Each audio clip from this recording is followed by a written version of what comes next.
Vibration View 2016 includes multiple enhancements to our fatigue damage spectrum software module. The first of these enhancements is the ability to batch import multiple VFW files. To do this, simply select Add Scan, highlight the desired files, and select Open. You'll notice the file names are yellow, and this simply means that the files have not been scanned into the software yet. Do this by selecting Scan Data. After the data files are scanned into the FDS software, you can go in and you can change any of the FDS parameters, such as the M, the Q, or even the frequency range. When you change these parameters, you have to select Scan Data to apply the settings, and the FDS is updated according to your selections. Also included in version 2016 is the ability to import and export FDS data using the clipboard. You can do this by right-clicking in the window and selecting Copy Profile to Clipboard. Then you can navigate to a program such as Excel and right-click, paste into Excel, and you'll notice that all the relevant data is here. I added some channel labels just to explain what you're looking at, but file name, channel number, and number of passes. You can do this in Excel. If there's an additional file that you'd like to add, you can add them in Excel and then copy and paste back into Vibration View. What I'm going to do is take a look at the Z-axis. We'll add channel 1 and 1 pass. And then simply right-click, copy, navigate back into Vibration View. And now I can right-click and paste, and you'll notice now I have my Z-axis added to my FDS tab.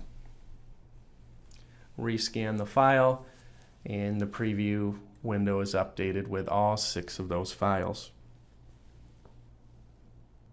Users now have the ability to adjust the FDS parameters on the fly. You can adjust the M and Q value. We'll change the M from 8 to 6. You can also adjust the frequency range. So rather than 5 Hz, we'll start at 10 to 400. The third parameter is the octave bandwidth. When you make any of these changes, you'll notice that the file names are now yellow. All that means is that you have to scan the data.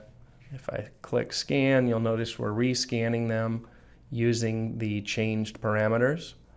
And now this is your new FDS without having to restart from scratch.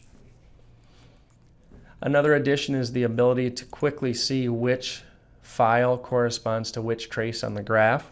We've done away with the legends, and now we've made it so you simply click the file name and the trace highlights above. Another addition is the ability to globally assign a target life using passes or time. In previous versions, you would have to select this individually for each file, and now we've just done it. On a global level, it's one or the other.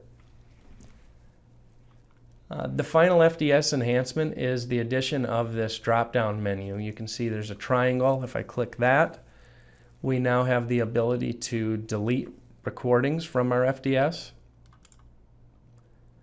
You can view details of this particular file.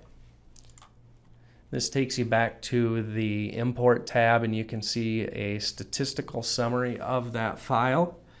We've added a couple of new parameters here as well, including the range, the crest factor, and also the variance of that file. The third of these options is the change directory, and this is beneficial if the location of your time histories has changed. What you'll notice is when you open an old time history, and if the recordings are not in the same location as they were when you created the FDS, all of the file names will remain yellow, and you'll get a warning that says we can't find that file.